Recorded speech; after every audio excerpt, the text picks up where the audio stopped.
नमस्कार, आप देख रहे हैं 9 भारत समाचार।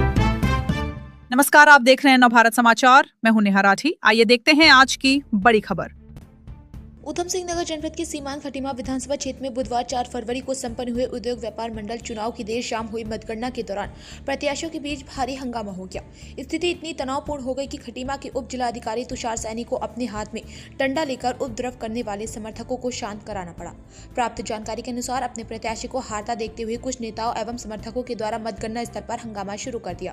देखते देखते अफरा तफरी इस कदर बढ़ गई कि मौके पर उपस्थित प्रशासनिक एवं पुलिस अधिकारियों ने मतगणना को स्थगित कर दिया एवं शेष बची 3 मत पेटियों को मतगणना स्थल के एक कमरे में रखकर सील कर दिया गया, जिनकी सुरक्षा के लिए प्रत्याशियों के समर्थकों के द्वारा पहरा देने की बात पर सहमति बनी। ज्ञात हो कि अभी अध्यक्ष पद और मंत्री पद के प्रत्याशियों की मतगणना होना शेष है, जबकि कोषाध्यक्ष पद की मतगणना पूर्ण हो चुकी, जिसके बाद ही दूसरे पक्ष के लोगों ने हंगामा करना शुरू कर दिया और स्थिति इस कदर बिगड़ गई कि स्वयं खटीमा के उप जिलाधिकारी तुषार सैनी को अपने हाथों में डंडा लेकर उपद्रवियों को शांत कराना पड़ा। वहीं इस घटना से नाराज समर्थकों में नगर के मुख्य चौक पर एकत्र होकर जमकर नारेबाजी करी। फिलहाल वर्तमान की तनावपूर्ण स्थिति को देखते हुए मतगणना स्थल एवं नगर की मुख्य मार्गों पर प्रशासन के द्वारा कड़ी सुरक्षा व्यवस्था तैनात की गई है। वहीं इस पूरे प्रकरण को लेकर भारतीय जनता पार्टी एवं कांग्रेस के नेताओं के द्वारा एक दूसरे के ऊपर आरोप प्रत्यारोप लगाने का सिलसिला भी बदस्तूर जारी है। देखिए, ये जो है निर्णय चुनाव समिति जो संचालन समिति है उसने निर्णय लिया कि क्योंकि सिचुएशन थोड़ा आउट ऑफ हैंड पे जा रही थी और प्रॉपर व्यवस्थाएं भी नहीं थी, तो इसी वजह से अभी के लिए उन्होंने मतगणना रोकने का डिसीजन लिया। तो चुनाव समिति नहीं करनी। देखिए, आज का चुनाव ना इतिहास का खटीमा का सबसे गंदा चुनाव हुआ है। शुरू से ही सुबह से धांधली और गुंडागर्दी, मैं दिन भर इनसे लड़ता रहा। ये सुनियोजित तरीके से मैं प्रत्याशी था, सुनियोजित तरीके से मुझे हराने के लिए उन्होंने दिन भर प्रयास किए और मैं दिन भर धांधली। ऐसा चुनाव जो व्यापारी चुनाव, इसमें रिक्शा वाले तांगे वालों से वोट डलवा दिए, लड़कियों जो स्कूल में पढ़े बच्ची हैं उनके वोट से डलवा दिए।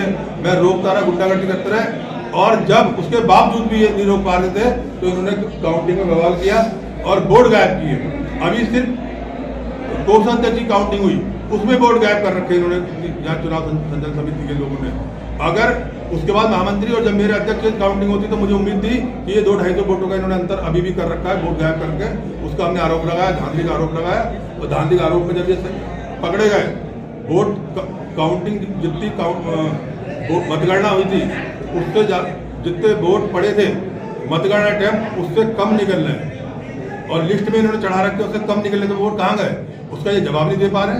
जब तक ये जवाब नहीं देंगे मतगणना रुकी रहेगी और हम ये मतगणना होने देंगे, जबकि अभी महामंत्री और अध्यक्ष की मतगणना बाकी है, सिर्फ कोषाध्यक्ष की हुई है। धांधली खुली और उन्होंने स्वीकार किया धांधली हुई है और हम उसको रोक नहीं पाए। दिन भर गड़बड़ हुई, हम इसे रोक नहीं पाए और अब ये वोट बता नहीं पा रहे कि जो गायब वोट है वो कहाँ गए।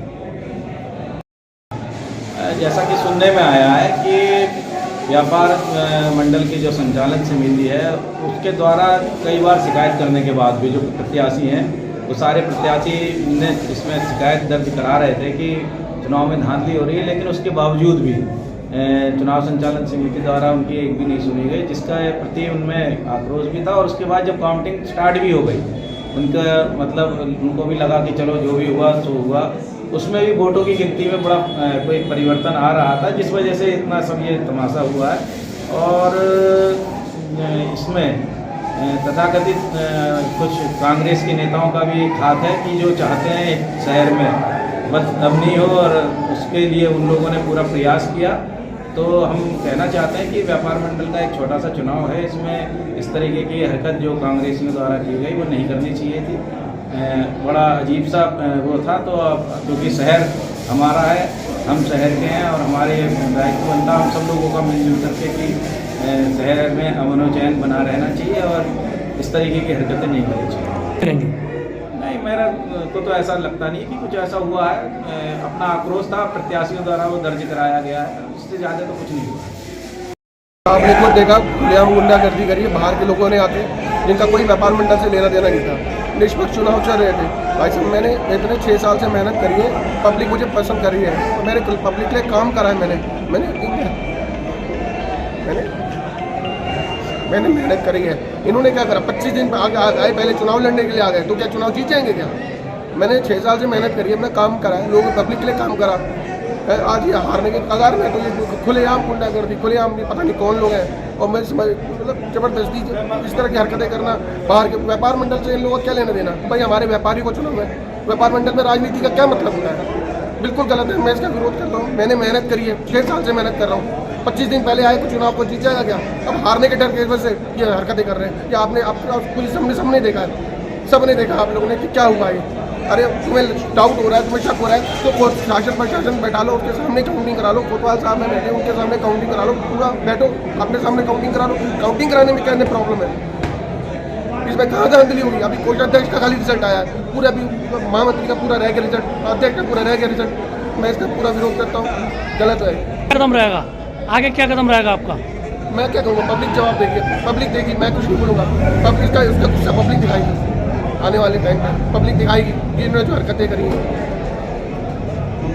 ये कहूँगा कि प्रशासन कहता है ऊपर से फ़ोन आया और चुनाव कैंसिल कराना है, चुनाव समिति पे दबाव बनाया, और चुनाव समिति के सारे लोग चाहते थे कि काउंटिंग हो, लेकिन कांग्रेस समर्थित या जो निर्दलीय थे वो चुनाव जीत रहे थे, और जो भारतीय जनता पार्टी ने जो चुनाव लड़ाए थे वो हार रहे थे।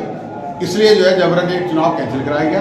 ये लोकतंत्र की हत्या की प्राथमिकता है जो स्पष्ट आज दिखी है। प्रशासनिक अमला जो यहाँ आया था वो वही प्रशासनिक अमला है जो परसों जो है अशोक फार्म में बिना किसी सरकारी आदेश के, बिना कोर्ट के आदेश के भूमाफियाओं के साथ जमीन जुतवा रहा था। और मैंने खुलेआम यहाँ के उप जिलाधिकारी और प्रशासन को कहा है कि सरकार बदलेगी तो जो तुमने किया है उसकी सजा तुम्हें जरूर देंगे, तुम्हें छोड़ेंगे नहीं।